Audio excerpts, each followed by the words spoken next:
The late afternoon sun drenched the meticulously kept gardens of the Harding estate in Greenwich, Connecticut, casting long, dramatic shadows across the manicured lawn.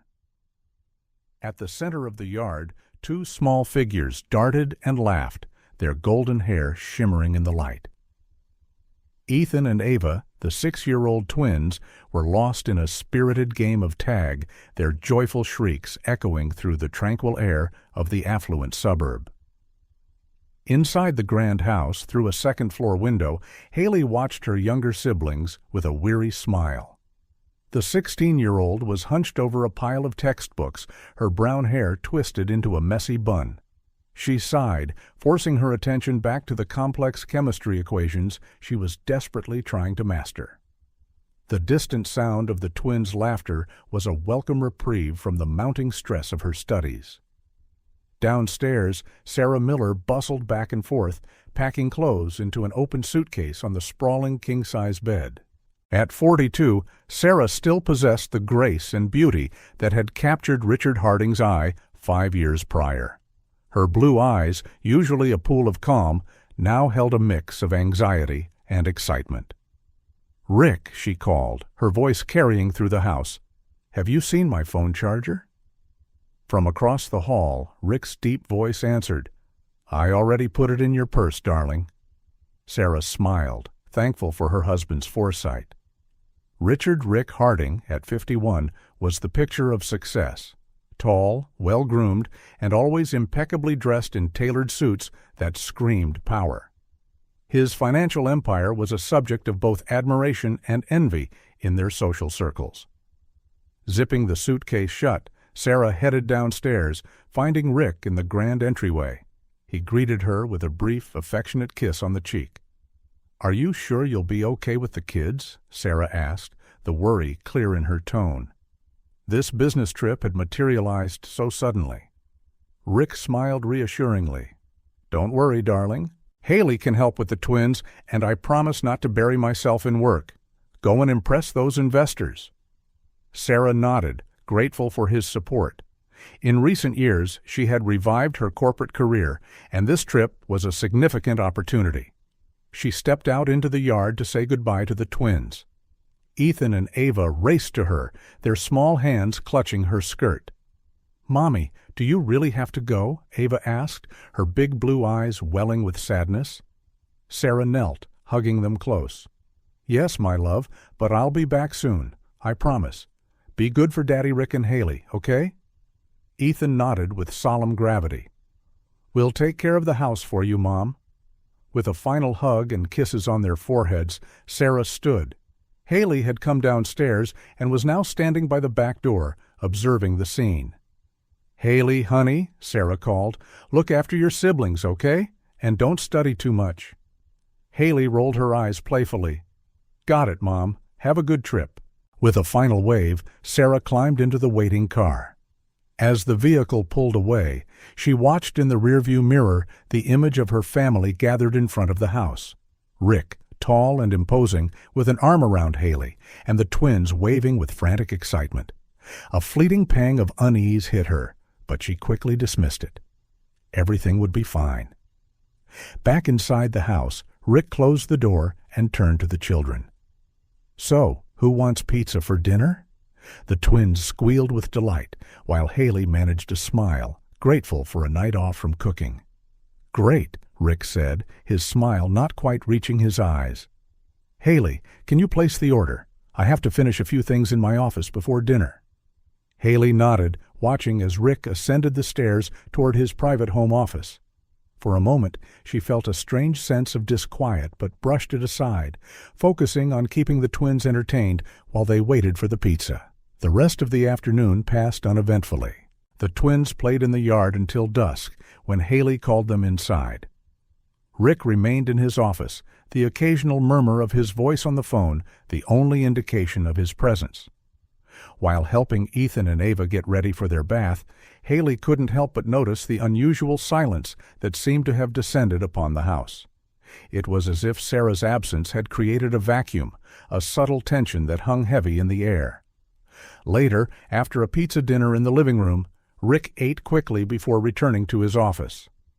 Haley put the twins to bed, sitting between their two small beds in the room illuminated by star-shaped lamps, and read them a story, her soft voice filling the quiet of the night. "Haley," Ethan murmured, already half asleep. "Daddy Rick seemed sad today." Haley hesitated, surprised by her brother's perception. "He's just busy with work, Ethan. Don't worry." Ava was already breathing softly, her little face relaxed in sleep. Haley kissed both twins on their foreheads and quietly left the room. In the hallway, she paused for a moment before Rick's closed office door. The silence on the other side was oppressive. For an instant, Haley considered knocking, asking if everything was okay, but something held her back. With a sigh, she returned to her own room. Lying on her bed, staring at the ceiling, Haley couldn't shake the feeling that something was wrong. The house felt different without her mother's comforting presence. Colder, somehow more dangerous. Shaking her head to dispel such irrational thoughts, Haley rolled onto her side, determined to sleep. Tomorrow was another day, and she had an important test to prepare for. Outside, night closed in, enveloping the Harding estate in shadows. In the office, a light still shone under the door, and the muffled sound of rustling papers broke the silence.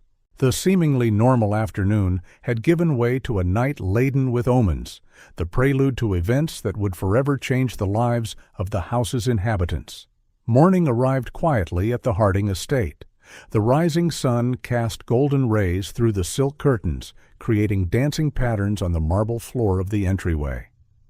Haley woke early, her body tense with anxiety for the chemistry test ahead.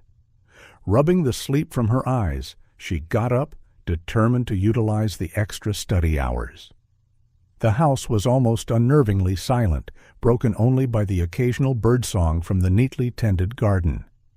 Haley wondered if this was how the estate always sounded in the mornings, without the familiar commotion created by her mom making breakfast and hurrying everyone to start the day.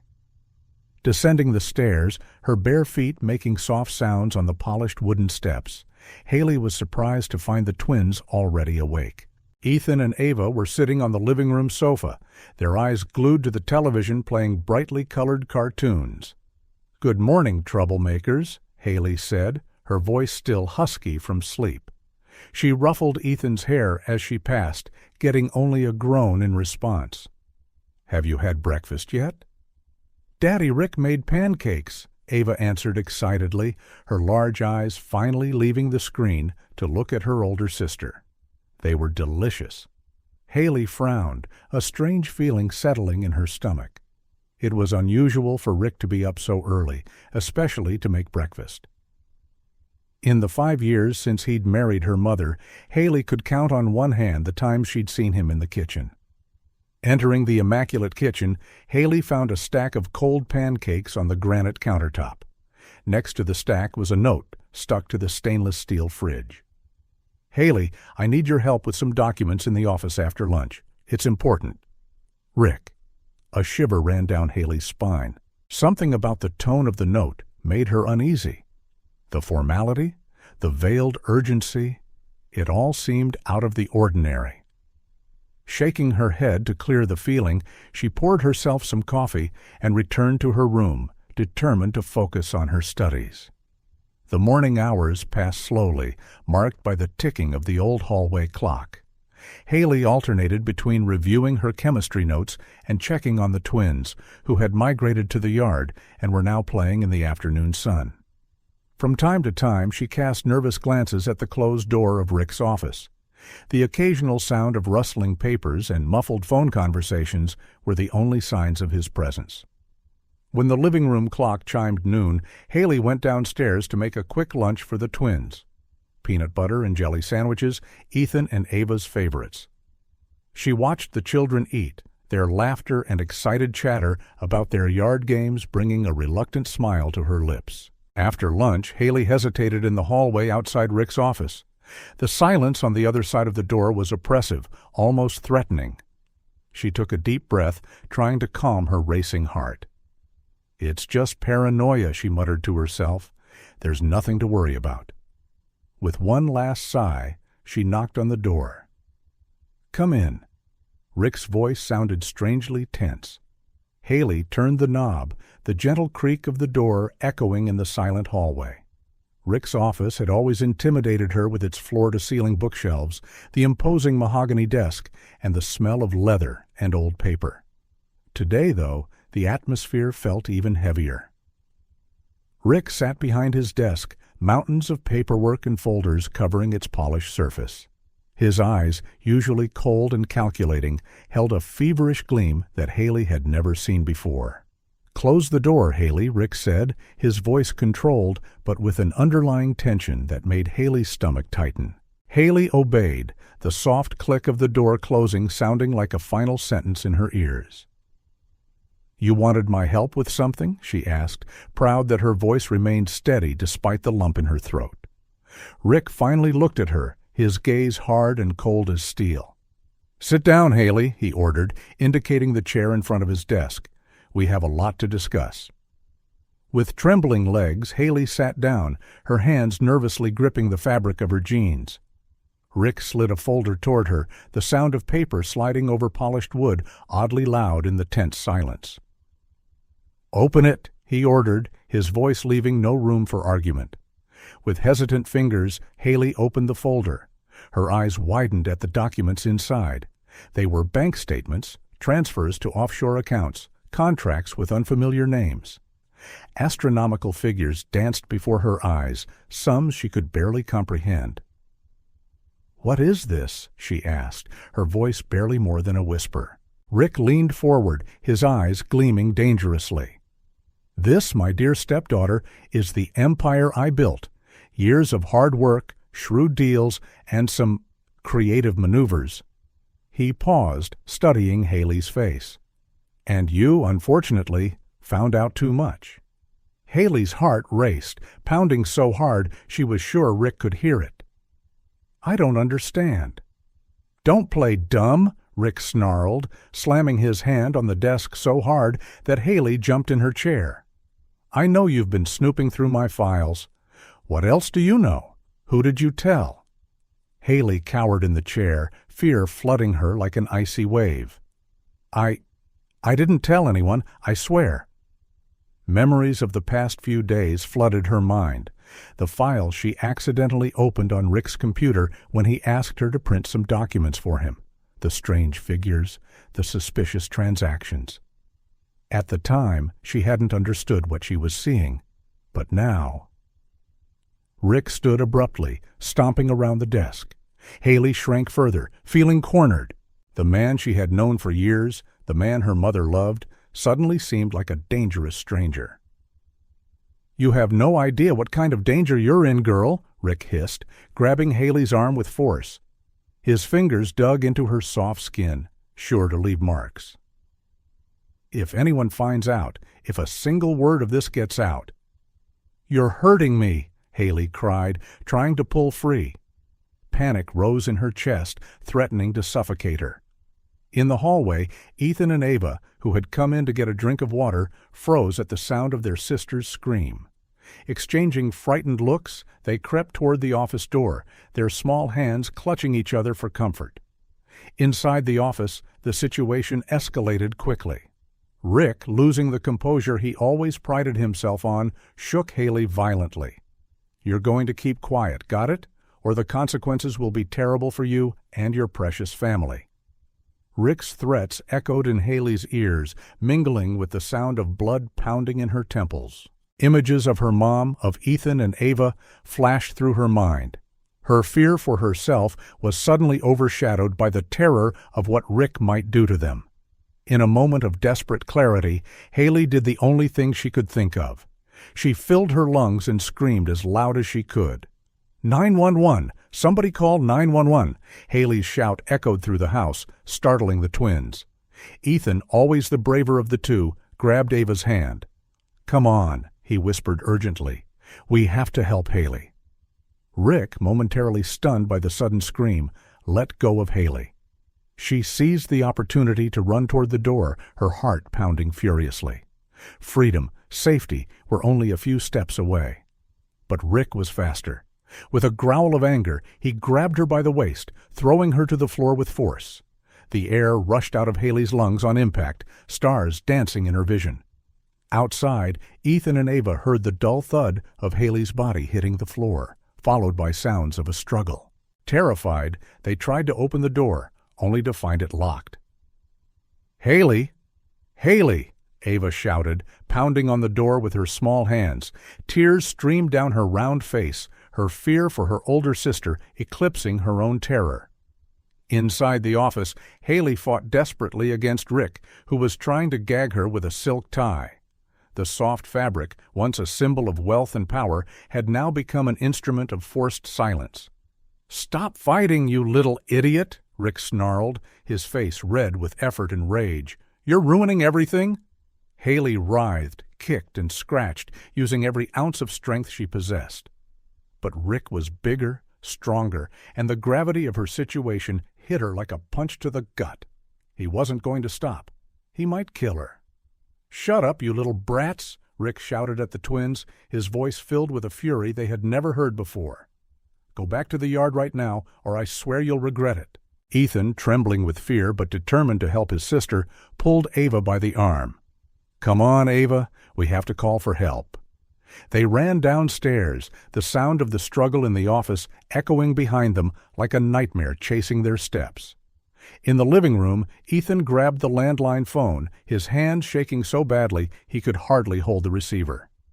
"What's the number, Ava?" he asked, tears streaming down his freckled face. Panic threatened to overwhelm him, but his twins' terrified expression anchored him, reminding him he had to be strong. 911. Ava sobbed, clinging to her brother's arm as though her life depended on it. Ethan dialed the numbers with trembling fingers, each beep on the keypad sounding deafening in the tense silence of the living room. After a few seconds that felt like an eternity, a calm voice answered.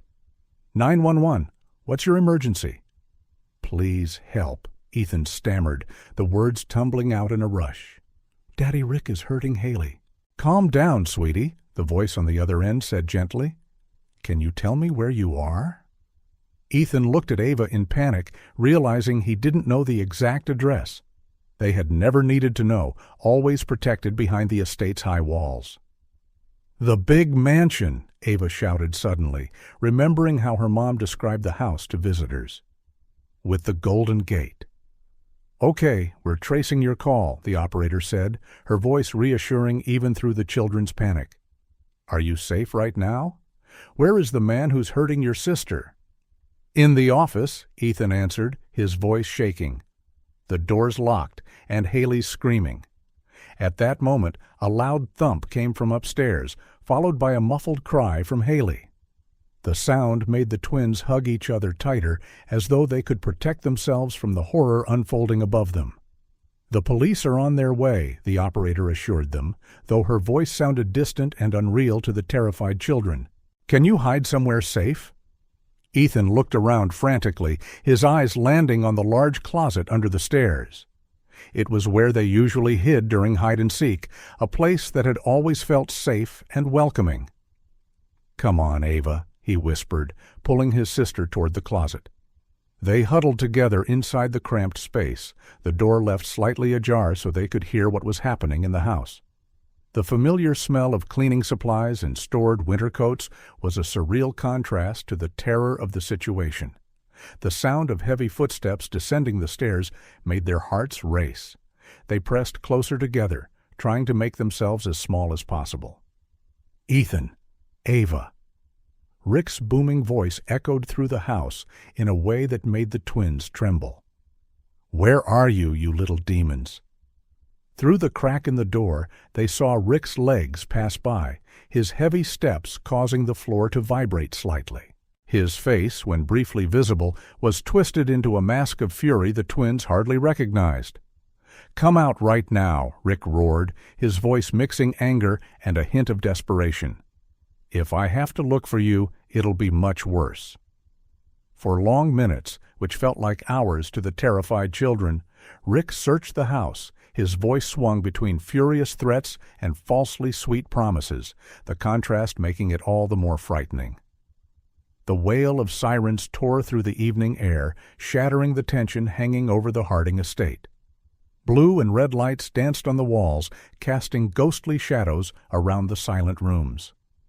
The screech of tires in the driveway announced the police's arrival. Ethan and Ava, still curled up in the closet under the stairs, exchanged looks of relief and fear. The sounds of car doors slamming and authoritative voices issuing orders echoed through the property. "Police! Open the door!" a deep voice boomed, followed by firm knocks at the front door. Upstairs, Rick froze, his face a mask of panic and fury. Haley, still locked in the office, felt such intense relief that her legs buckled. She slid down the wall, sobbing silently. The pounding at the front door grew more insistent. "Last chance! Open the door, or we'll break it down!" In a final act of desperation, Rick ran to the office. "Haley," he hissed through the door, "if you say a single word, I swear your family will pay. Got it?" Haley, trembling, did not reply. The sound of splintering wood downstairs indicated the police had kept their promise. "Police, show yourselves with your hands where we can see them." The sound of heavy footsteps climbing the stairs made Rick's heart race. He looked around frantically for an escape. There was none. In the closet, Ethan gathered every ounce of courage. "Come on, Ava," he whispered, holding his sister's hand.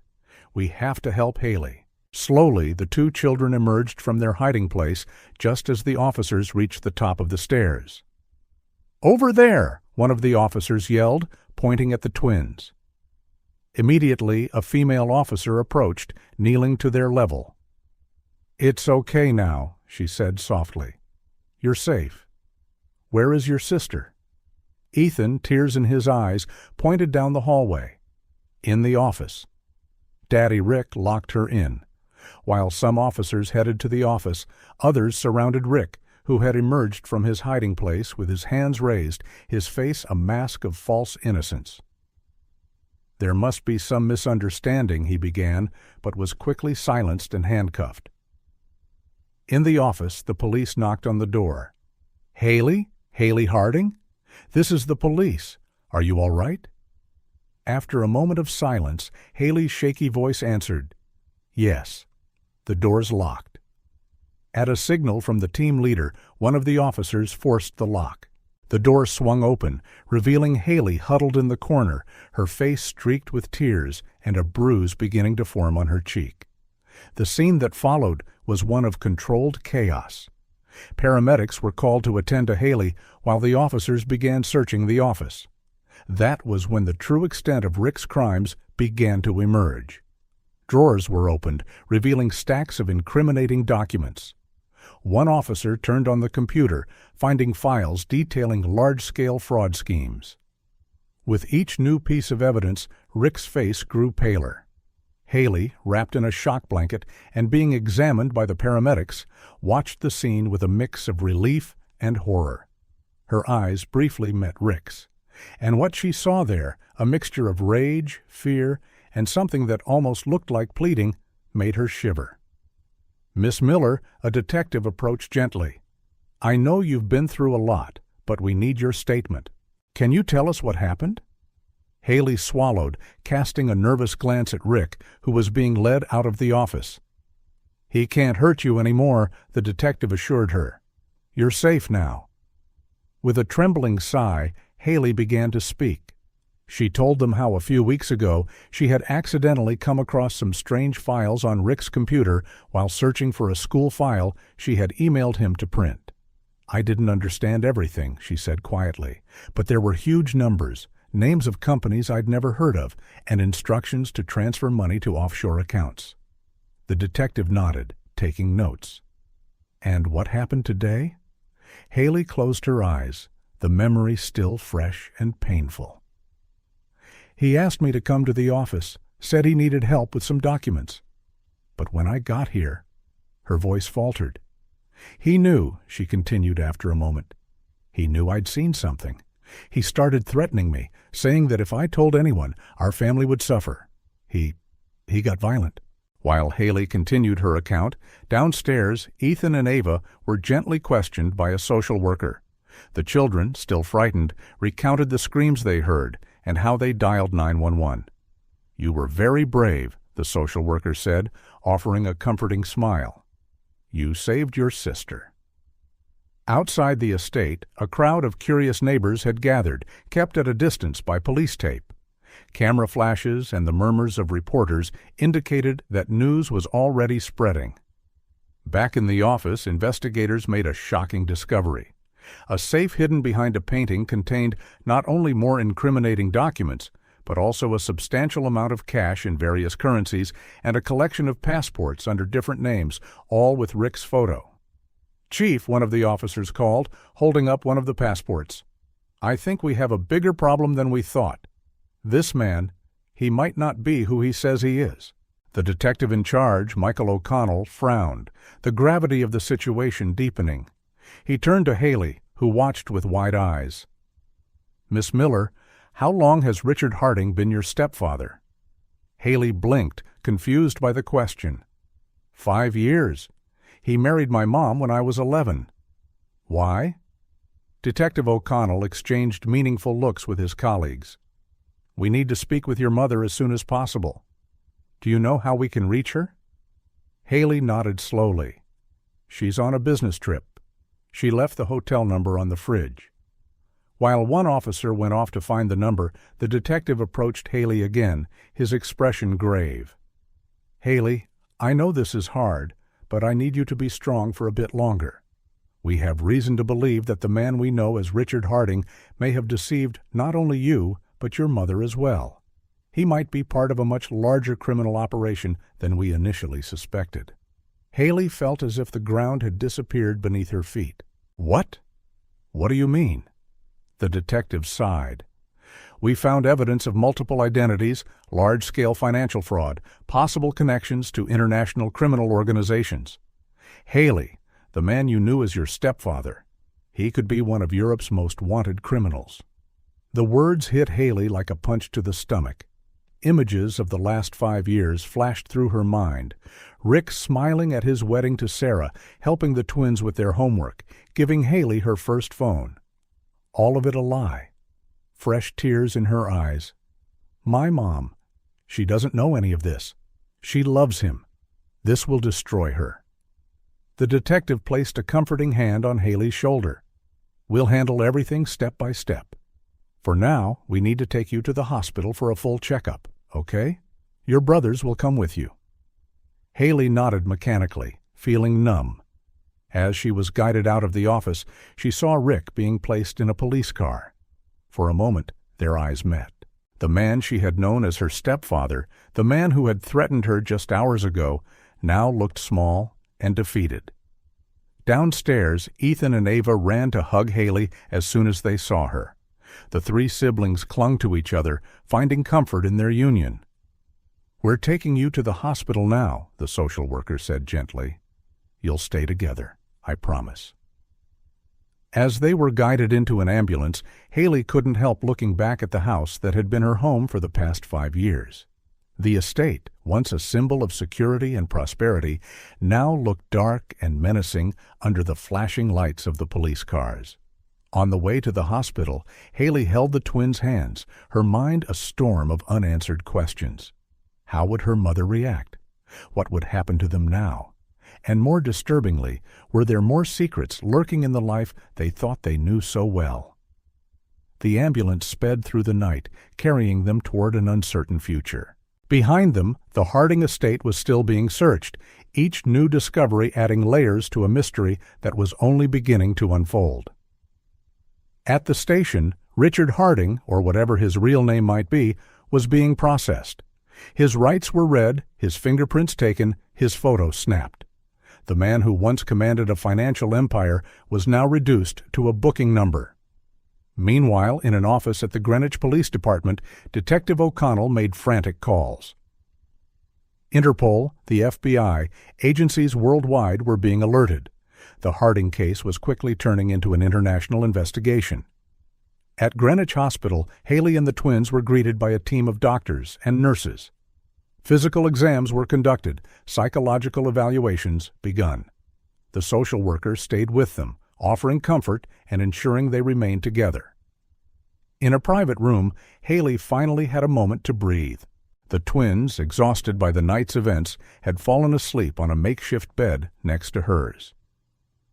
Looking at their innocent faces, Haley felt a rush of protective instinct so strong it nearly overwhelmed her. A soft knock on the door pulled her from her thoughts. Detective O'Connell entered quietly, his face showing signs of fatigue but also determination. "How are you feeling?" he asked gently. Haley shrugged, unable to put into words the whirlwind of emotions inside her. "I understand," the detective nodded. "Haley, I know it's a lot to process, but I need to ask you a few more questions. Is that okay?" Haley nodded slowly. "We managed to contact the hotel where your mother is staying," he began. "Unfortunately, she went out for a meeting and won't be back for a few hours. We left an urgent message for her to call us as soon as possible." Haley felt a knot in her stomach. Her mother, completely unaware of the chaos unfolding, was probably at some business dinner, smiling and making plans for a future that no longer existed. "What's going to happen now?" Haley asked, her voice barely above a whisper. The detective sat on the edge of the bed, his face serious but kind. "In the coming days, there will be a lot happening. More questioning, deeper investigations. But I want you to know, you and your brothers are safe. We will protect you." He paused, choosing his next words carefully. "Haley, the man we know as Richard Harding is at the center of a much larger investigation than we initially thought. The implications of what we found tonight could reach far beyond your family." Haley closed her eyes, feeling the weight of the world on her shoulders. "And my mom? What's going to happen to her?" "Your mother isn't a suspect of any crime," the detective assured her. "From what we know, she's as much a victim as you and your siblings. But she will have to go through extensive questioning. We need to fully understand how Rick, or whoever he is, managed to infiltrate your lives." Haley nodded, a million questions racing through her mind. But before she could voice any of them, a soft snore from Ethan distracted her. Looking at the sleeping twins, she felt a sudden wave of exhaustion. The detective, noticing her fatigue, stood up. "You should rest now. There will be time for more questions tomorrow. An officer will be stationed outside your room all night. You're safe here." As he headed to the door, Haley called after him, "Detective, thank you for saving us." He offered a tired but genuine smile. "You saved yourselves, Haley. You and your siblings. You're stronger than you think." With that, he left, allowing Haley a moment alone with her thoughts and her sleeping brothers. Lying on the hospital bed, staring at the ceiling, Haley tried to process everything that had happened. In less than 24 hours, her life had been turned upside down. The man she called her stepfather for 5 years was a stranger, a criminal. Her mother? The phone rang, echoing down the sterile hospital corridors. The nurse at the station answered promptly, her voice calm and professional. "Pediatric ward, how may I help you?" On the other end of the line, a trembling, anxious female voice replied, "This is Sarah Miller. I got a message about my kids. Are they there?" The nurse hesitated for a moment, recognizing the name. "Mrs. Miller, yes? Your children are here. They're safe. The police are waiting to speak with you. When can you get here?" "I'm at the airport now," Sarah replied, her voice breaking. "I'll be there in half an hour. Please, tell my kids I'm coming." Hanging up the phone, Sarah rushed to the waiting taxi, her heart beating wildly. The drive to the hospital felt endless, each red light a torture. Her mind swirled with terrible possibilities, the few details she had learned insufficient to calm her panic. When she finally arrived at the hospital, Sarah practically leapt from the taxi before it had fully stopped. She ran to the reception, her heels clicking on the linoleum floor. "My children!" she gasped to the receptionist. "Miller," "Where are they?" A police officer standing nearby approached. "Mrs. Miller? I'm Detective O'Connell. Please, come with me." Sarah followed the detective, bombarding her with questions. "What happened? Are my kids okay? Where's Rick?" Detective O'Connell raised a hand, gently quieting her. "Your children are physically fine, Mrs. Miller, but there was a serious incident. Let's talk privately first, then I'll take you to them." Sarah felt her legs grow weak, but she nodded, following the detective into a small conference room. Inside, O'Connell indicated a chair and sat facing Sarah. "Mrs. Miller, there's no easy way to say this," the detective began, her voice gentle but firm. "Your husband, Richard Harding, has been arrested. He's being charged with large-scale financial fraud and assaulting your daughter, Haley." Sarah's world seemed to crumble. She gripped the edge of the table, feeling dizzy. No, that can't be. There must be a mistake. Detective O'Connell continued, explaining the events of the previous afternoon. Haley's discovery, the twins' brave call to 911, Rick's subsequent arrest. Sarah listened in a state of shock, silent tears rolling down her face. When the detective finished, she could only whisper, "Can I see my kids now, please?" O'Connell nodded, standing. "Of course, they're anxious to see you." They walked in silence to the room where Haley was. Before entering, the detective gently stopped Sarah. "Mrs. Miller, be strong for them now. They've been through a lot." Sarah took a deep breath, wiped her tears, and went into the room. Haley lay in bed, appearing small and fragile against the hospital's white sheets.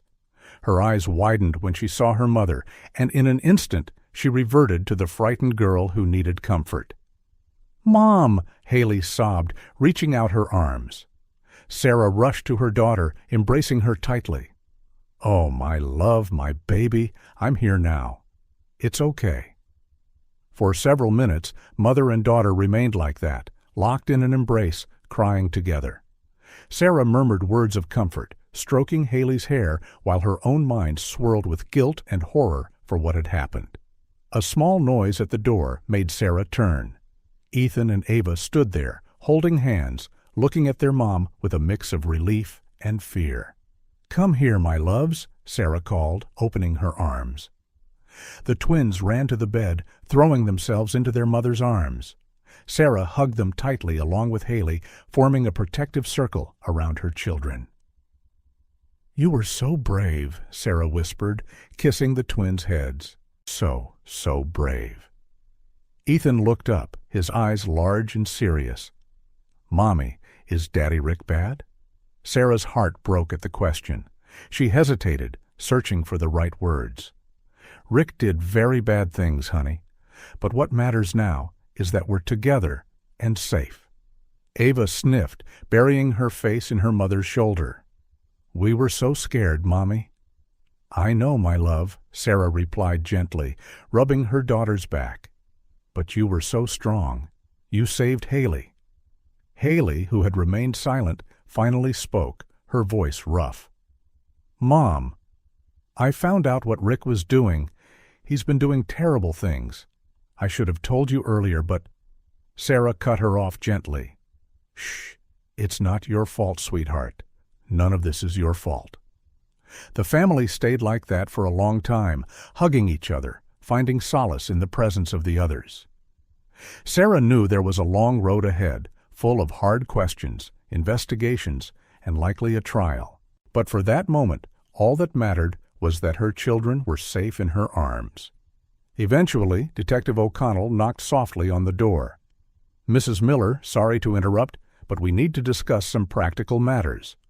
Sarah nodded, reluctant to leave her children, but knowing she had to deal with the reality of the situation. "Okay, kids," she said softly. "I need to talk to the detective for a moment. Will you be okay here?"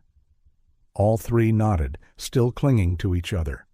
Haley, as the oldest, took on a protective air, pulling the twins closer. "We'll be fine, Mom," she said, her voice stronger now. "Go do what you have to do." Sarah kissed each of her children before following the detective out of the room. In the hallway, she allowed herself a moment of weakness, leaning against the wall and closing her eyes. "How are we going to get through this?" she whispered, more to herself than to the detective. O'Connell placed a reassuring hand on Sarah's shoulder. "One day at a time, Mrs. Miller. Your family is strong. You'll get through this together." Sarah opened her eyes, finding strength in the detective's certainty. She squared her shoulders, ready to face whatever came next. "Okay," she said, her voice gaining firmness. "What do we need to do now?" For several minutes, the family remained there, embraced in silence, each member drawing comfort and strength from one another. The hospital room, with its white walls and the soft beep of machines, felt like a world apart, a temporary refuge from the storm unfolding beyond its doors. Sarah gently stroked Haley's hair while the twins nestled in her lap. The initial shock was beginning to give way to a deep exhaustion, but none of them wanted to part. "Mom?"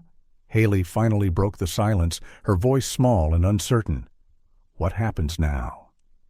Sarah took a deep breath, searching for words of comfort and certainty she herself did not feel. "Now, my love, we'll look after each other. It's going to be tough for a while, but we're together, and that's what matters." Ethan raised his head, his large eyes filled with worry. "Are we going to have to move? Leave our house?" The question caught Sarah by surprise. She hadn't even begun to consider the practical implications of what had happened. The estate, the luxury cars, everything could be tied up in Rick's crimes. I don't know, sweetheart," she admitted, her voice trembling slightly. "But it doesn't matter where we are. As long as we're together, we'll be home." Olivia, who had been silent until then, squeezed her mother's hand. "Can we have a dog in our new house?" The innocent question, so out of place compared to the gravity of their situation, brought a surprised laugh to Sarah. It was a gentle reminder that despite everything, they were still a family with hopes and dreams for the future. "Maybe, Liv," Sarah smiled, kissing her daughter's forehead. "We'll see." The moment was interrupted by a soft knock on the door. Detective O'Connell entered, her face a mask of professional compassion. "Mrs. Miller, I'm sorry to interrupt, but there are some things we need to discuss." Sarah nodded, reluctant to leave her children's embrace, but knowing she had to face the reality of the situation. "Okay, kids," she said softly. "I need to speak with the detective for a moment. Will you be okay here?" Haley, adopting a detective stance, pulled the twins closer. "We'll be fine, Mom. Go do what you have to do." With one last hug and kisses on each child's forehead, Sarah followed the detective out of the room. In the hallway, she allowed herself a moment of vulnerability, leaning against the wall and closing her eyes. "How are we going to get through this?" she whispered, more to herself than to the detective. O'Connell placed a reassuring hand on Sarah's shoulder. "One day at a time, Mrs. Miller. Your family is strong. You'll get through this together." Sarah opened her eyes, drawing strength from the detective's certainty. She straightened her shoulders, prepared to face whatever lay ahead. "All right," she said, her voice growing more resolute. "What do we need to do now?"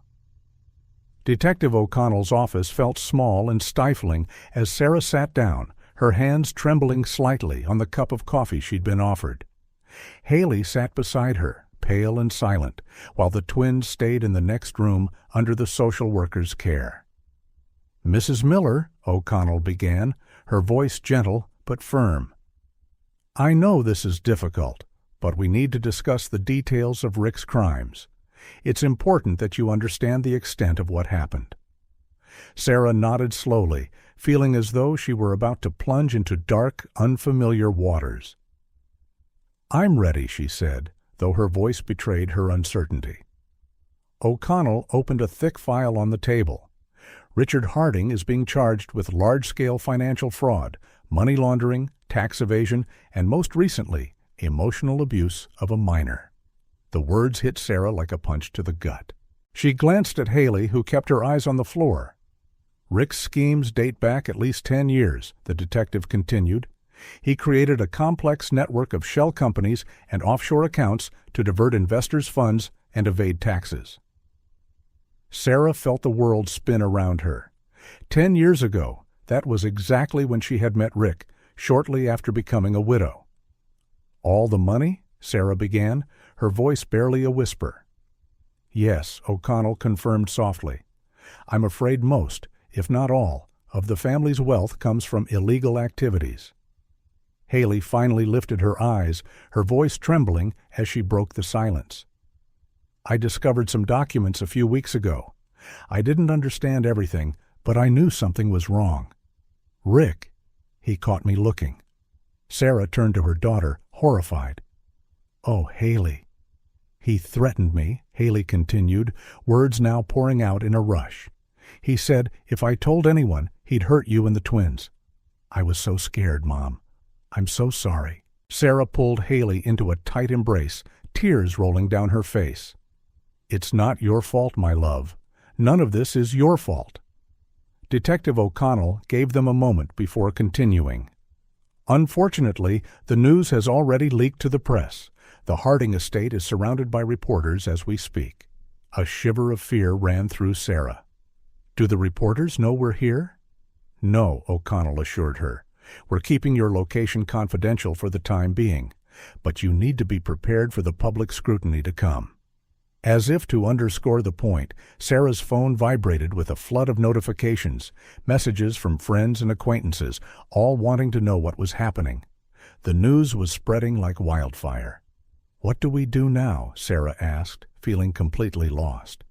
"For now, you'll stay in a safe location provided by the police," O'Connell explained. "Tomorrow, we'll have to start dealing with legal matters. Most of your family's assets will likely be frozen during the investigation." The reality of the situation began to settle in. Sarah thought of the estate, the luxury cars, the extravagant vacations, all built on lies and crimes. "Mom," Haley said softly, "what about school? And the twins' friends?" The question brought on another wave of worries. How would they explain this to the children? How would they face the stares and whispers of the community? "We'll handle it one step at a time," Sarah replied, trying to sound more confident than she felt. "The most important thing is that we're together and safe." Just then, a knock on the door interrupted the conversation. An officer entered, looking nervous. "Detective, there's a situation outside. The press somehow found out the Miller family is here. They're demanding a statement." Sarah felt panic rise in her chest. O'Connell stood swiftly. "Don't worry," she assured them. "We'll get you out of here quietly. Officer, get the car ready at the back." Hastily escorted through the back corridors of the station, Sarah clung to Haley and the twins.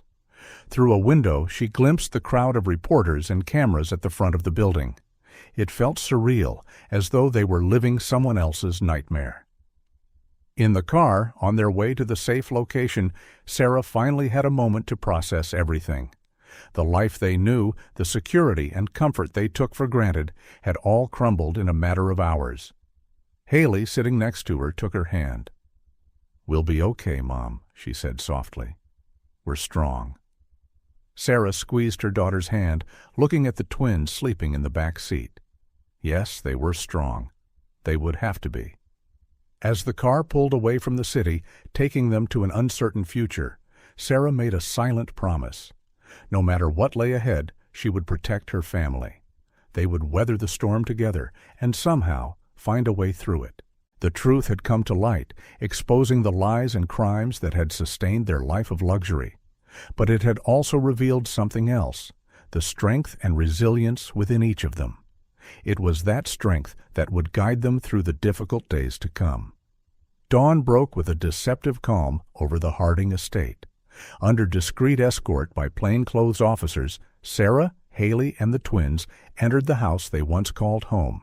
Their goal was simple and painful: retrieve only the essentials before leaving it all behind. Sarah walked through the familiar rooms with distant eyes, as though seeing everything for the first time. Every luxury object, every expensive piece of furniture now seemed tainted, a constant reminder of Rick's lies. "Mom," Haley's voice brought her back to the present. "What should we take?" Sarah blinked, forcing herself to focus. "Just the necessities, dear. Clothes, important documents, personal items that really mean something to you." The twins, Ethan and Ava, clung to each other, watching their mother and older sister move through the house. Their large, frightened eyes followed every movement, as though they feared something terrible might happen again at any moment. "Can I take Mr. Cuddles?" Ava asked timidly, holding her favorite teddy bear. Sarah felt her heart tighten. "Of course you can, sweetheart. Mr. Cuddles is definitely coming with us." In just a few hours, their lives had been reduced to a handful of suitcases and boxes. Detective O'Connell, overseeing the process, approached Sarah with a grave expression. "Mrs. Miller, I know this is hard, but we need to seal the house now. It's evidence in the investigation." Sarah nodded numbly. "I understand. Could we have a moment?" O'Connell agreed, silently giving the family some privacy. Sarah gathered her children in the living room, where so many happy memories had been made. "Kids," she began, her voice trembling, "I know this is scary and confusing, but I want you to remember that no matter where we go, we'll be together. And that's what really matters." Haley, displaying a maturity beyond her years, hugged the twins. "We'll be okay," she said, though her voice betrayed a slight uncertainty. With one final look at the house that had been their home for so many years, the Miller family left, leaving behind not just an estate, but an entire life built on illusions. In the days that followed, the reality of their new situation began to settle in. Determined to maintain a semblance of normalcy for her children, Sarah rented a small two-bedroom apartment in a modest neighborhood in Stamford. The contrast with their previous luxurious life was stark. The apartment was cramped, the furniture was basic, and though safe, the neighborhood was far from the exclusive environment they once knew. Sarah spent her evenings poring over stacks of documents, trying to understand the full extent of the financial damage Rick had caused. The debts were astronomical, and most of their assets had been frozen for investigation. "How are we going to pay for all this?" she murmured to herself one night, tears finally escaping after the children had gone to bed. The phone rang constantly with creditors demanding payment and lawyers offering their services. Sarah felt overwhelmed, but she knew she had to be strong for her children. Haley, meanwhile, had started intensive therapy. 3 times a week, she sat in a cozy office with Dr. Emily Carter, trying to untangle the knot of emotions suffocating her. "It's normal to feel angry," her therapist, Dr. Carter, assured her during a particularly difficult session. "Angry at Rick, angry at the situation, even angry at yourself for not speaking up sooner." Haley nodded, silent tears rolling down her face. "Sometimes I wonder if it's my fault. If I had told someone earlier—" "Haley," Dr. Carter interrupted gently, "none of this is your fault. You were a victim, and you did the best you could in an impossible situation." Slowly, session by session, Haley began to process the trauma and rebuild her confidence. For the twins, the transition was particularly challenging. Transferred to a new school, they faced not only the task of making new friends, but also the curious stares and whispers of classmates who had heard about the Harding scandal in the news. "Why is everyone staring at us?" Ethan asked one day, coming home with slumped shoulders. Sarah knelt to his eye level. "Sometimes people don't understand and become curious. But what matters is, we know the truth, and we have each other." Ava, always the more sensitive of the two, often woke up in the middle of the night with nightmares. Sarah would find her curled up in bed, clutching Mr. Cuddles. "That's okay, my love," Sarah whispered, rocking her daughter. "Mommy's here. You're safe." Despite the difficulties, there were moments of brightness. The family discovered a new closeness, forced to rely on each other in a way they never had before. Simple dinners around the small kitchen table became precious moments of connection and laughter.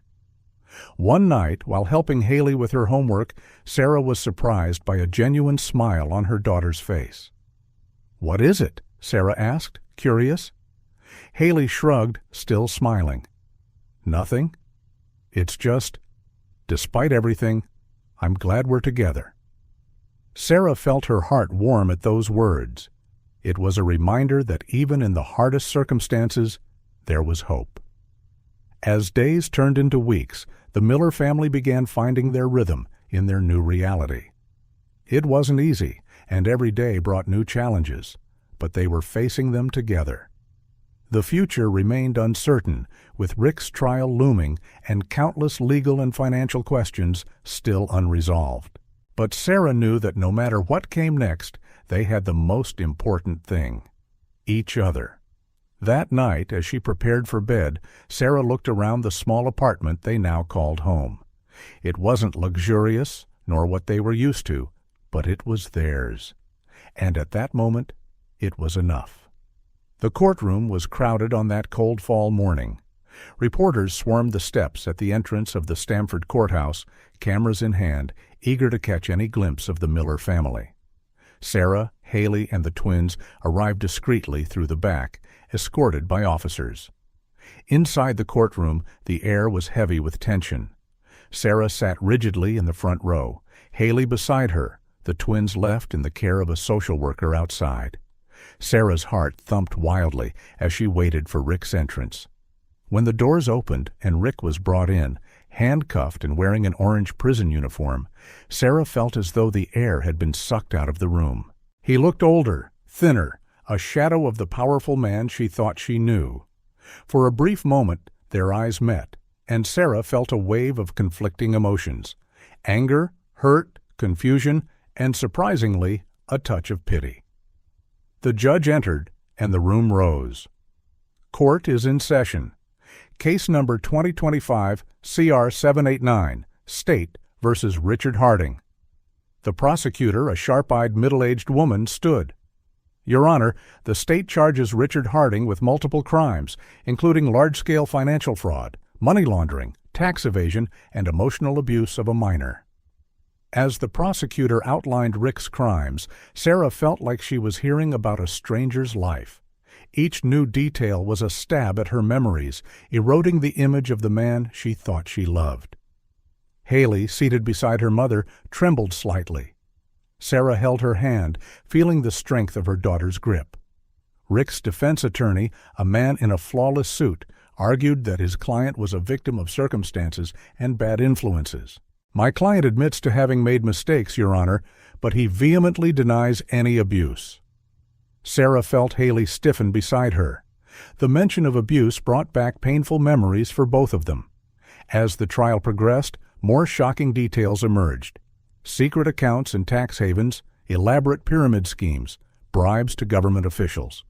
With each new revelation, Sarah felt like she was sinking deeper into a nightmare. The prosecution calls Haley Miller to the stand, the prosecutor announced. Sarah gave Haley's hand a reassuring squeeze before her daughter stood. With trembling steps but head held high, Haley walked to the stand. She avoided Rick's gaze as she took the oath. Miss Miller, the prosecutor began gently, can you tell us about the day you discovered your stepfather's illegal activities? Haley took a deep breath, her voice starting out soft but growing stronger as she spoke. She described how she accidentally found documents in Rick's office, how he caught her, and how he threatened her. He said if I told anyone, he would hurt my mom and my brothers, Haley said, her voice cracking slightly. Sarah fought back tears, her heart breaking at the fear in her daughter's voice. When the defense attorney had his turn, his approach was aggressive. Miss Miller, isn't it true you were always jealous of your mother's relationship with my client? Could it be you misunderstood the situation because of those feelings? Objection, the prosecutor shouted. Witness intimidation. Overruled, the judge said. But be careful, counselor. Haley, with a strength that surprised even herself, looked directly at the attorney. No, sir, I didn't misunderstand anything. Rick threatened me. He made me afraid in my own home. For the first time since the trial began, Haley looked at Rick. Their eyes locked, and for a moment it was as though they were the only two people in the room. Rick looked away first, something like shame crossing his face. When Haley returned to her seat, Sarah hugged her tightly, murmuring words of pride and comfort. The rest of the day was a torrent of technical testimony, forensic accountants detailing the complexities of Rick's financial schemes, investigators describing the evidence found. As the court adjourned for the day, Sarah felt drained, as though she had run an emotional marathon. Leaving the courthouse, she was surprised to find a small group of people holding signs of support. "We stand with you, Sarah," a woman shouted. "Stay strong, Haley," another voice called. It was a small gesture, but it meant a lot. Amid the chaos and public shame, there were people willing to show support. That evening, back in the cramped apartment, the family gathered in the tiny living room. The twins, sensing the heavy mood, huddled close to Sarah and Haley. "You were so brave today, Haley," Sarah said softly, stroking her daughter's hair. Haley gave a small, tired smile. "I felt strong up there, Mom, like I could finally tell the truth." Ethan looked up, his eyes wide and curious. "Is Daddy Rick going to jail?" Sarah hesitated, searching for the right words. "Probably, yes, honey. He did very bad things and has to face the consequences." "But we'll be okay, right?" Ava asked, her voice small and unsure. Sarah pulled them all into a tight hug. "Yes, my love. It won't be easy, but we'll be okay. We have each other, and that's the most important thing." As the family embraced, Sarah felt a swirl of emotions. Sadness for what they had lost, anger for what Rick had done, but also a spark of hope. The trial was only just beginning, and a long road lay ahead, but in that moment, wrapped in her children's love, Sarah knew that somehow they would see it through together. The sound of boxes being dragged echoed through the small Miller apartment as the family settled into their new home. It was a modest space on the third floor of an old building in Stamford, but clean, 2 bedrooms, a living room combined with the kitchen, and a cramped bathroom, a far cry from the spacious estate they left behind. Sarah sat down the glass box in the middle of the living room, wiping sweat from her brow. She looked around, trying to see the potential in the tight space. The walls needed a fresh coat of paint, and the curtains were old and faded, but it was theirs. A fresh start. "Mom," Haley called from the kitchen, "where do I put the dishes?" "In the cabinet above the sink, sweetie," Sarah replied, moving to help her daughter. The twins, Ethan and Ava, sat in the middle of the living room, unpacking a box of toys. Their expressions were a mix of curiosity and apprehension as they explored their new surroundings. "It's small here," Ethan observed, his voice a little sad. Sarah knelt beside him, running a hand through his hair. "It's different, honey. But you know what? It means we'll be closer to each other, like an adventure." Ava looked up, her eyes brightening slightly. "Can we build a fort in the living room?" Sarah smiled, grateful for her children's resilience. "Sure, sweetie, as soon as we finish unpacking." As the day wore on, the apartment gradually took shape. Family photos were hung on the walls, colorful cushions brought life to the worn-out sofa, and the aroma of a simple dinner, pasta with tomato sauce, filled the air. Sitting around the small dining table that night, the family shared their first meal in their new home. The initial silence was broken by Haley. "I've made a decision," she said, setting her fork on her plate. "I want to study law." Sarah looked at her oldest daughter, surprised.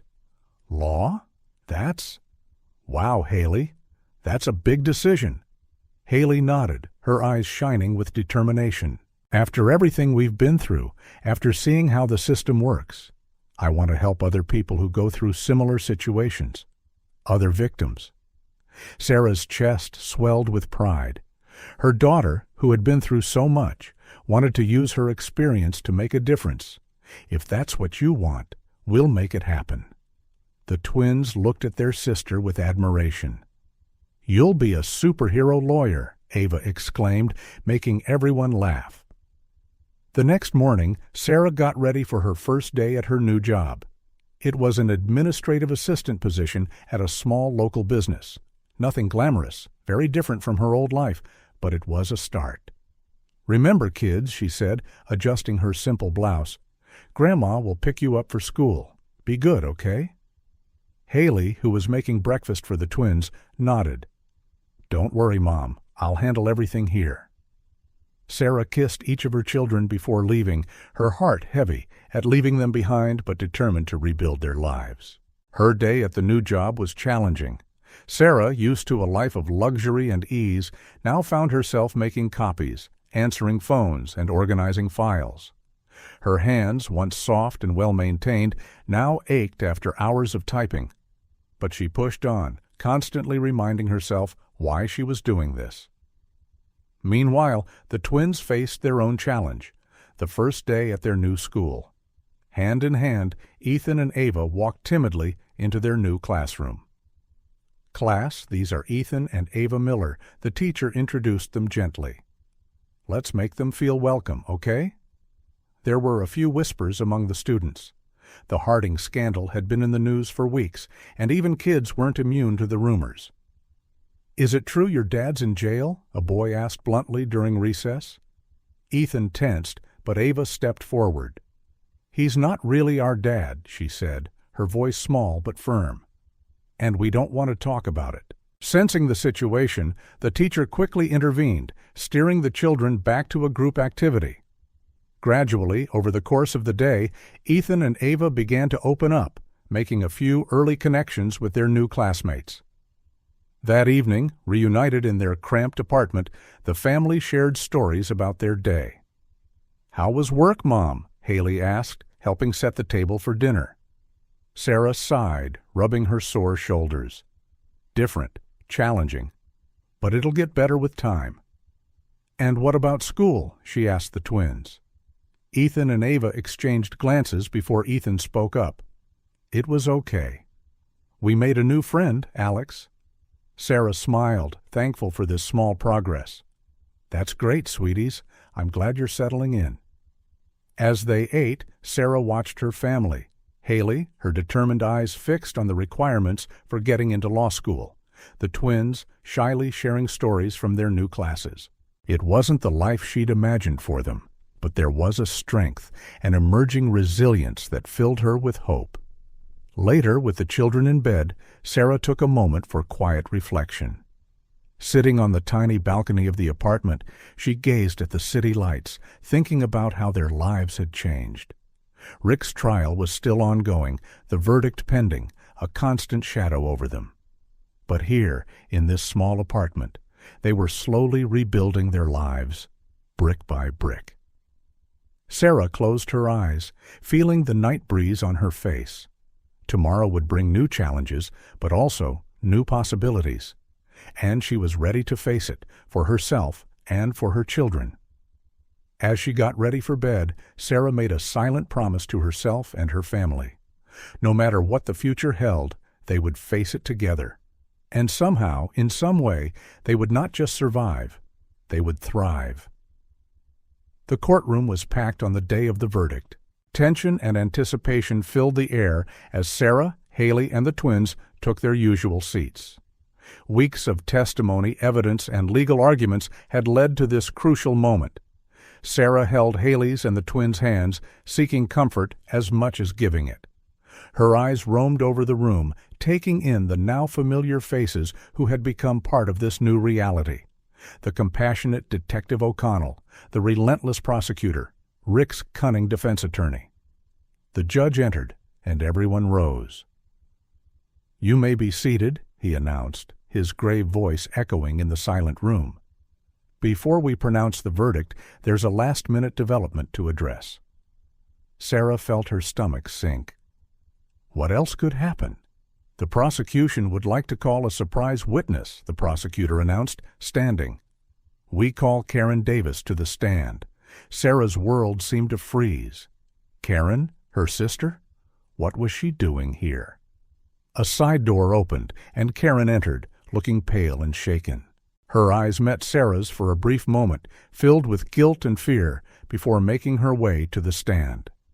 "Ms. Davis," the prosecutor began, "you have relevant information regarding this case that you wish to share with the court?" Karen took a deep breath, her hands visibly trembling. "Yes," she said, her voice barely above a whisper. I was an accomplice in Richard Harding's crimes." A shocked murmur rippled through the courtroom. Sarah felt as though she'd been punched in the stomach. Haley squeezed her hand tighter while the twins looked confused, not fully understanding what was happening. "Please elaborate," instructed the prosecutor. Karen began to speak, her voice gaining strength as the words flowed out. She revealed how, years ago, she had accidentally discovered some of Rick's illegal activities. But instead of turning him in, she saw a chance for profit. "I helped hide documents, make transactions," she confessed, tears streaming down her face. I manipulated Sarah into keeping it quiet. I told her Rick was a good man, that she was lucky to have him." Sarah closed her eyes, feeling sick. All those times Karen had encouraged her to trust Rick, to stay with him. All of it had been a lie. The prosecutor pressed on, extracting more details about Karen's involvement in Rick's schemes. With each revelation, Sarah felt as though parts of her past were being destroyed, once cherished memories now stained by betrayal. When Karen finished her testimony, the judge called for a recess. Haley guided Sarah out of the courtroom, her mind a whirlwind of emotions. In the hallway, away from prying eyes, Sarah finally broke down. Sobs shook her body as Haley held her, the twins clinging to Sarah's legs, frightened and confused. "How could she?" Sarah cried. "My own sister." Haley, displaying a strength beyond her years, cupped her mother's face in her hands. "Mom, look at me." "It's not your fault. You didn't know. None of us knew." Ethan tugged on Sarah's sleeve. "Is Aunt Karen bad, like Daddy Rick?" Sarah swallowed, struggling to find words for something she herself barely understood. "Aunt Karen. She did very bad things, honey. Sometimes even people we love can disappoint us." When court reconvened, the atmosphere was even more tense. Rick, who had remained expressionless throughout the trial, now looked defeated. To everyone's surprise, he stood up before the verdict was read. "Your Honor, if I may," he said, his voice rough, "I'd like to make a statement." The judge, after a moment of consideration, nodded. Rick turned, his eyes finding Sarah and the children. I take full responsibility for everything. Karen? She only did what she did because I manipulated her, just like I manipulated everyone around me." He paused, swallowing hard. "Sarah, Haley, Ethan, Ava, I'm sorry, more than words can say. I know I don't deserve forgiveness, but I hope one day you'll find peace." The silence that followed was palpable. Sarah felt a storm of conflicted emotions, anger, pain, and an unexpected hint of pity for this man she once loved. Finally, the judge spoke. "Has the jury reached a verdict?" The jury foreperson rose, an envelope in hand. "Yes, Your Honor. In the case of the State versus Richard Harding, we find the defendant guilty on all counts. And in the case of the State versus Karen Davis, we find the defendant guilty on all counts." Sarah closed her eyes, feeling a wave of conflicting emotions, relief, sorrow, anger, all swirling in confusion. As the judge pronounced the sentences, long years in prison for both Rick and Karen, Sarah looked at her children. Haley, tears in her eyes, yet her chin held high. Ethan and Ava, clutching each other, their young faces a blend of confusion and fear. In that moment, Sarah knew that despite the pain of betrayal, the lies and the losses, they still had each other. And that, in the end, was what mattered. When they left the courthouse that day, it was with a sense of closure, but also of uncertainty. The verdict had been delivered, justice served, but the emotional consequences of this double betrayal were yet to come. Sarah wrapped her arms around her children, knowing the days ahead would be difficult, but together they would face whatever came. The truth had been revealed, blood ties tested, and now it was time to heal, to rebuild, to move forward, one step at a time. The small Miller apartment was quiet that Saturday morning, save for the gentle clink of cups in the kitchen. Sarah brewed coffee, her movements mechanical, her mind elsewhere. 3 months had passed since the verdict, since the shocking revelation about Karen, and every day still felt like a battle. Haley entered the kitchen, her steps soft. "Morning, Mom," she said gently. "Don't forget I have the support group this afternoon." Sarah nodded, forcing a smile. "Of course, sweetie. What time are you coming back?" "Around 5, Haley replied, grabbing a cup of coffee. "Are the twins still asleep?" As if on cue, the sound of little footsteps echoed down the hallway. Ethan and Ava appeared in their pajamas, hair rumpled. "Morning, my loves," Sarah said, her voice softening at the sight of her younger children. "Who wants pancakes?" As the family moved through their morning routine, Sarah couldn't help but notice the small changes. The twins' smiles, though still shy, seemed more frequent. Haley had a light in her eyes that hadn't been there before, yet the shadow of betrayal still loomed, a silent but persistent presence. Later that day, Sarah found herself seated across from Dr. Emily Carter, the therapist she had begun seeing regularly since the trial. "How are you feeling today, Sarah?" Dr. Carter asked, her tone calm and inviting. Sarah sighed, fidgeting with the hem of her blouse. I'm not sure. Some days are better. Others—" She paused, searching for words. "Others, I wake up and forget everything for a moment, and then I remember, and it all comes crashing down again." Dr. Carter nodded sympathetically. "That's normal, Sarah. You've experienced a double betrayal, your husband and your sister. It takes time to process something like that." "But what about my kids?" Sarah asked, her voice cracking slightly. "They need me to be strong." "Being strong doesn't mean not feeling, Sarah," the therapist said gently. "Your children need to see it's okay not to be okay sometimes. Healing is a process." Meanwhile, across town, Haley was seated in a circle with other teenagers, all of whom had experienced family betrayals or abuse. "My name's Haley," she began, her voice trembling slightly, "and I'm here because I want you to know you're not alone." She shared her story, the eyes of the other teens fixed on her, some with tears, others with understanding and empathy.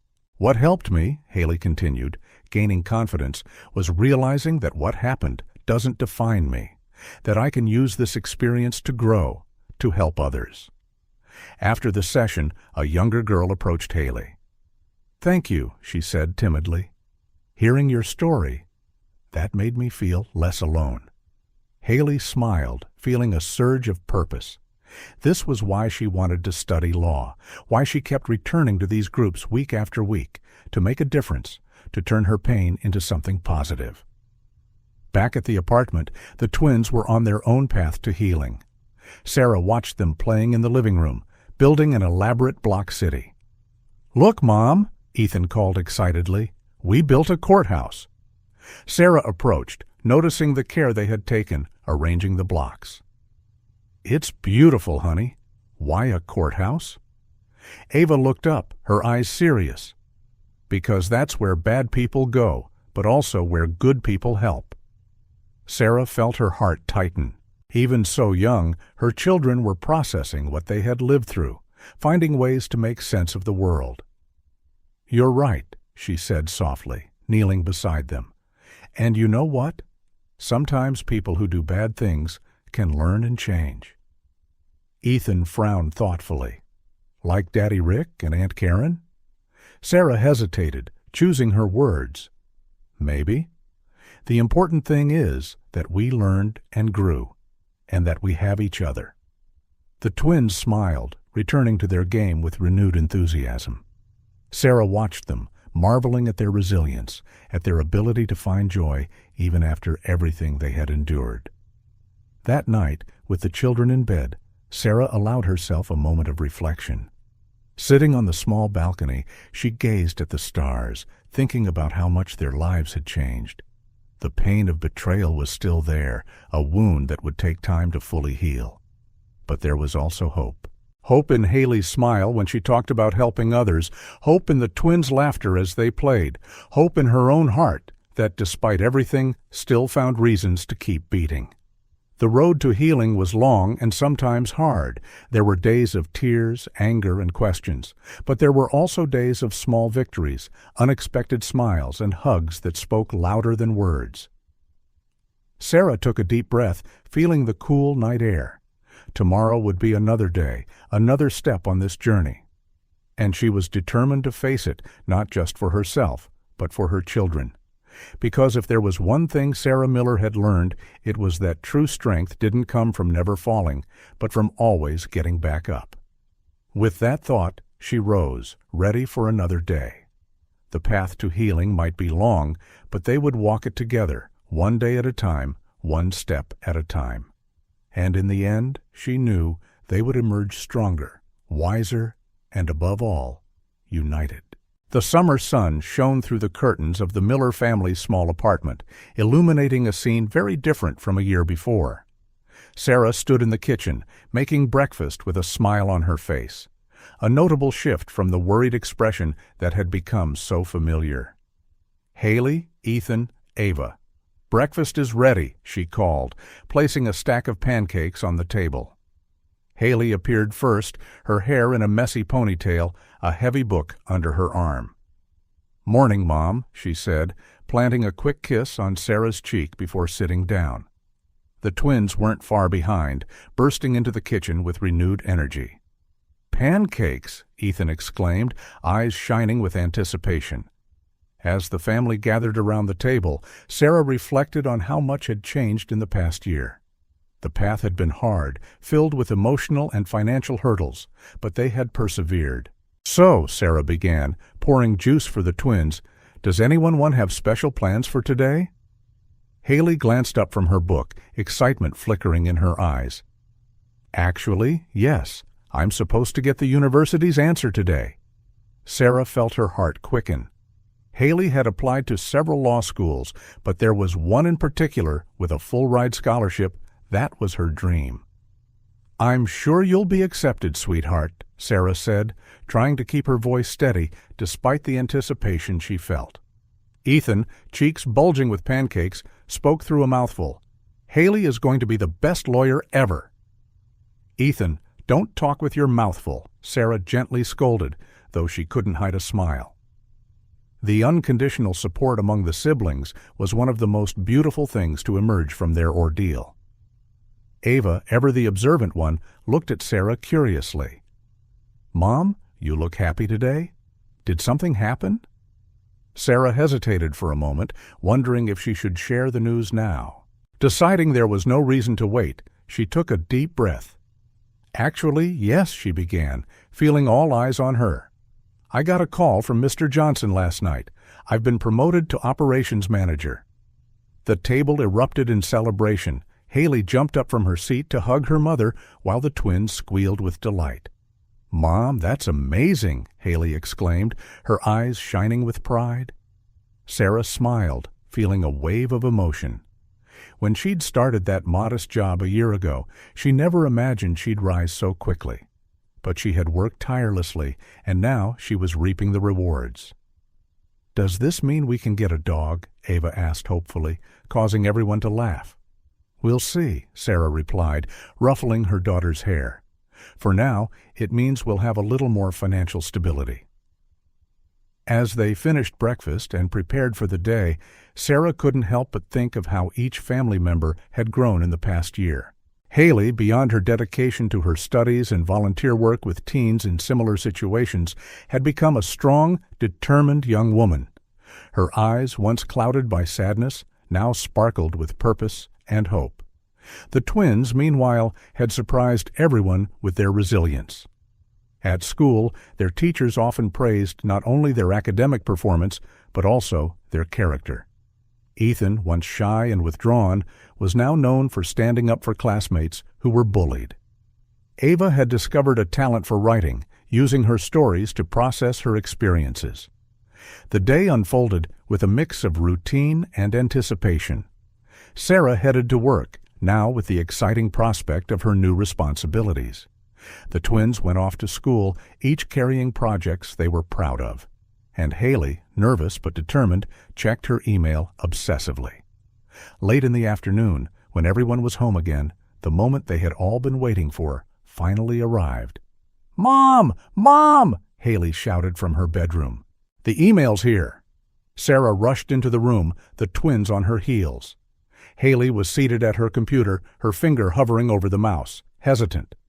"Go on, Haley," Ethan urged. "Open it." With one last look at her family, Haley clicked on the email. Her eyes scanned the text quickly. Suddenly, she covered her mouth with her hands, tears springing to her eyes. "I got it," she whispered, almost in disbelief. "I got the full scholarship." The ensuing celebration was deafening. Sarah hugged Haley tight, feeling as though her heart might burst with pride. The twins jumped around them, yelling in joy. Amid the commotion, Sarah's phone rang. She picked up, still laughing and crying at once. "Hello?"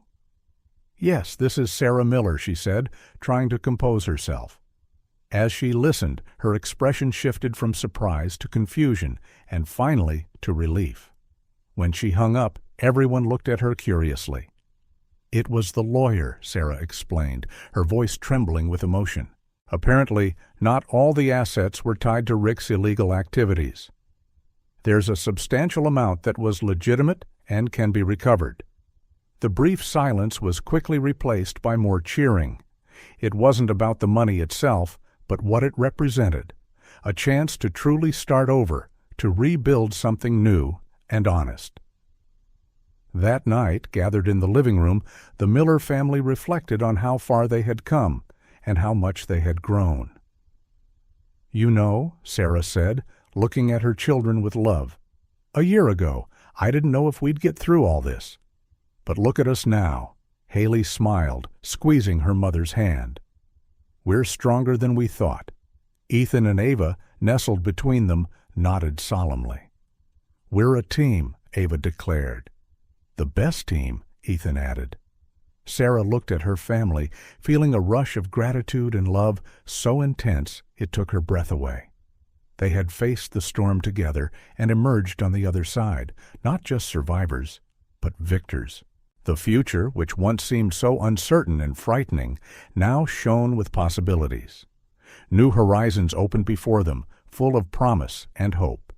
And together, the Miller family was ready to explore them, one step at a time, stronger and more united than ever.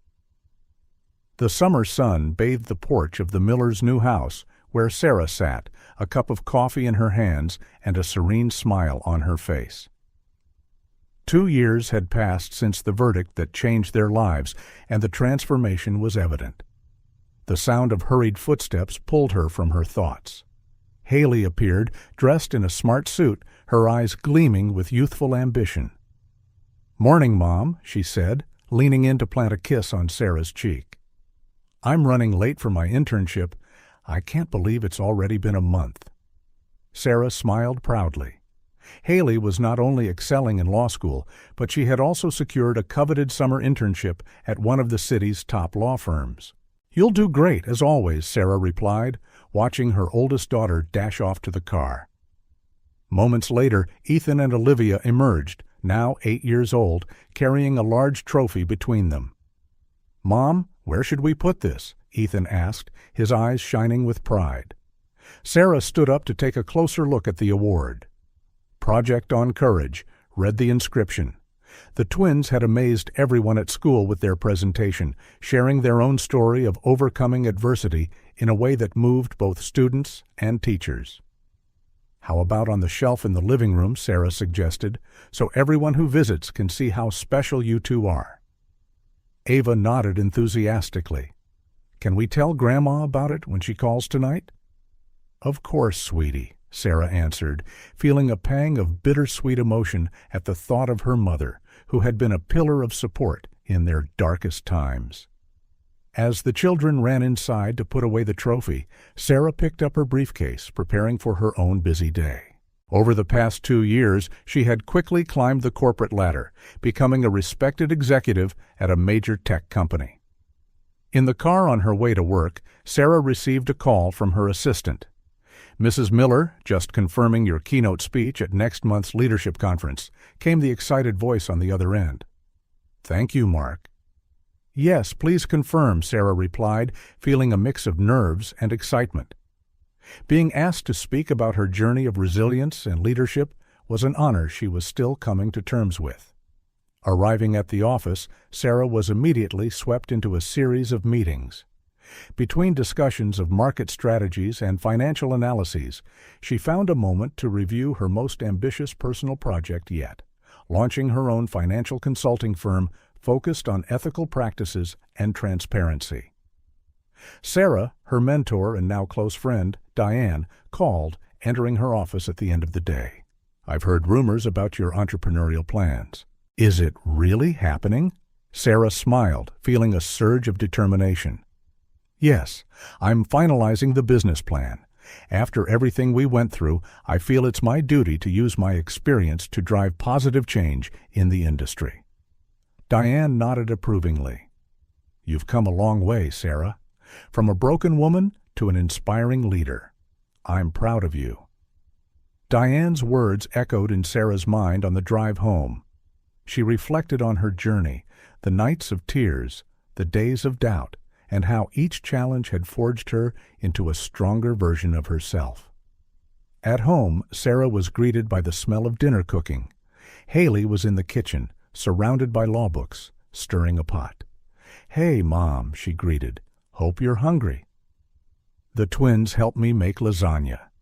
Sarah felt her heart swell with love at the sight of her family, each contributing in their own way to the home they had rebuilt together.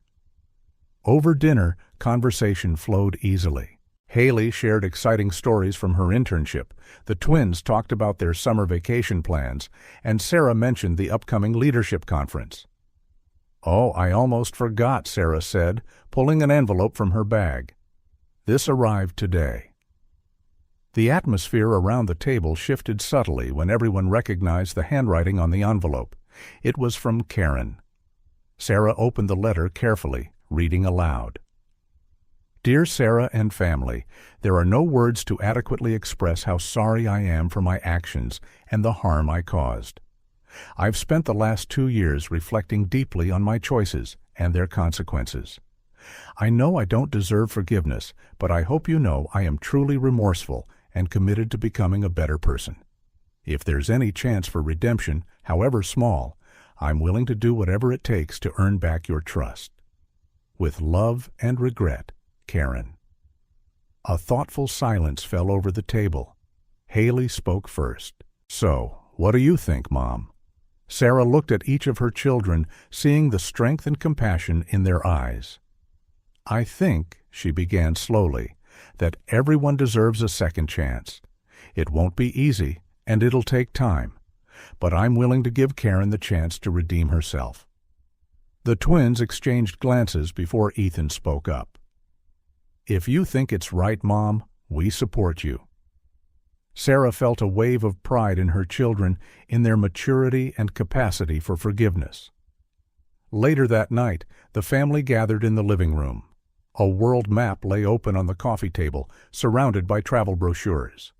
So, where to for our first international trip? Sarah asked, feeling as excited as a child. Italy, Ava shouted. No, Japan, Ethan insisted. Haley laughed. How about somewhere in the middle? Maybe Greece? As they happily debated destinations, Sarah watched her family with a full heart. 2 years ago, an international trip seemed like an impossible dream. Now it was just one of many goals they were planning for the future. As the night wore on and travel plans took shape, Sarah found herself reflecting on the incredible journey they had taken. From a nightmare of betrayal and loss, they had emerged not just survivors, but victors. Haley, once a frightened teenager, was now a determined young woman poised to make a mark on the legal world. The twins, who had seen horrors no child should, now shone with resilience and empathy.